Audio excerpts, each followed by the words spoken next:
यह एक ऐसी स्कूल की कहानी है जहां पढ़ना लिखना सख्त मना था। छात्राओं का रोज का काम सिर्फ खाना, सोना और मुंह धोना था।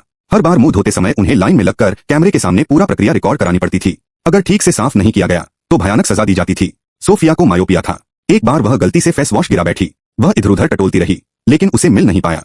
उसकी अच्छी दोस्त विवी मदद के लिए दौड़ कर आई, पर सिर्फ 3 सेकंड की देरी के कारण वे तय समय से चूक गईं। सभी छात्राओं को दीवार की ओर मुंह करके खड़ा कर दिया गया और वे भयानक सजा के लिए तैयार होने लगीं। सोफिया ने कितनी भी कोशिश की, उसे माफ नहीं किया गया। स्कूल के गार्ड वॉश बेसिन तक पहुंचे। विवी लगातार गिड़गिड़ाती रही कि इस बार देर होने की वजह थी, लेकिन गार्ड जरा भी नहीं पिघले। उन्होंने बेरहमी से विवी को घसीट कर ले गए। जिसके जीवन पर दाग लग जाता था उसे सजा कक्षा में भेज दिया जाता था। इस नए वर्ग में सभी छात्राएं 16 वर्ष की थीं। सोफिया ने एक नजर में विवी को पहचान लिया, वही लड़की जिसने कभी उसे फेस वॉश ढूंढने में मदद की थी। लेकिन विवी ने अनजान बनने का नाटक किया। हर दिन विटामिन लेने का समय आता था। हर छात्रा को कैमरे के सामने सख्ती से दवा लेनी होती थी। स्कूल का कहना था कि समय पर दवा न लेने वालों को भयानक बीमारियां लग जाएंगी। लेकिन एक दिन सोफिया ने शौचालय के बाहर विवी को रोक लिया और उसे चेतावनी दी कि आगे से ये विटामिन न खाएं। विवी बहुत नाराज हो गई और उसे खींचकर अंदर ले गई। उसने कहा, अगर किसी ने यह बात सुन ली होती तो दोनों को सजा मिल जाती। अचानक सभा की घंटी बज उठी। सभी 16 साल की छात्राएं भागकर कक्षा में पहुंची। प्रधानाचार्य कपड़ों का एक पैकेट लेकर आए और एक महत्वपूर्ण घोषणा की। उन्होंने बताया कि स्कूल ने 16 साल पहले इन सभी छात्राओं को गोद लिया था। अब वे स्नातक होने वाली थीं। पहली बार उन्हें यूनिफॉर्म उतारने की अनुमति दी गई और सुंदर ड्रेस पहनने को कहा गया ताकि वे महिलाओं द्वारा गोद लिए जाने के लिए तैयार हो सकें।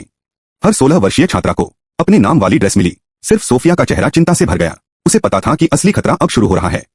घर के काम के दौरान उसने फिर से विवी को समझाने की कोशिश की कि वह वे विटामिन न खाए। दवा लेने के समय विवी ने बोतल उठाई, थोड़ा झिझकी, फिर गोली मुंह में डाली, लेकिन उसने निगली नहीं।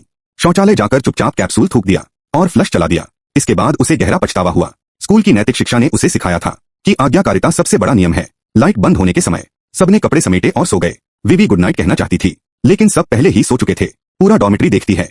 10 सेकंड में सब गहरी नींद में चले गए थे। उसी समय सोफिया उठ बैठी। उसने बताया कि वे जो विटामिन लेती हैं वह असल में नींद की दवा है।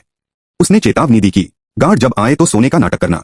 तभी दरवाजा खुलने की आवाज आई। सोफिया जल्दी से बिस्तर पर लौट गई। विवी ने भी आंखें बंद कर लीं। प्रधानाचार्य 2 गार्डों के साथ अंदर आए। उन्होंने बेतरतीब 2 लड़कियां चुनी।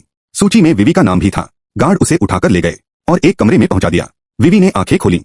कमरे का माहौल स्कूल से बिल्कुल अलग था। उसने धीरे से सहपाठी को पुकारा, लेकिन कोई जवाब नहीं मिला। बाहर कदमों की आवाज आई। प्रधानाचार्य ग्राहकों को लेकर आए और लड़कियों का परिचय देने लगे। एक आदमी ने सीधी सादी शक्ल वाली विवी को देखते ही चुन लिया। वह उसे खरीदना चाहता था। उसकी बूढ़ी पत्नी शीशे के सामने खुद को निहार रही थी। आदमी का ध्यान पूरी तरह विवी पर था और उसने पत्नी को वही चुनने को कहा, पर उल्टा हुआ। पत्नी ने दूसरी लड़की चुन ली। सौदा पूरा हुआ। विवी को फिर से डॉर्म में भेज दिया गया। कदमों की आवाज गायब होते ही सोफिया उठी और सब समझ गई। जिन्हें ले जाया जाता है उन्हें बेच दिया जाता है। अब जिंदा रहना है तो भागना होगा। विवी डर से कांप रही थी।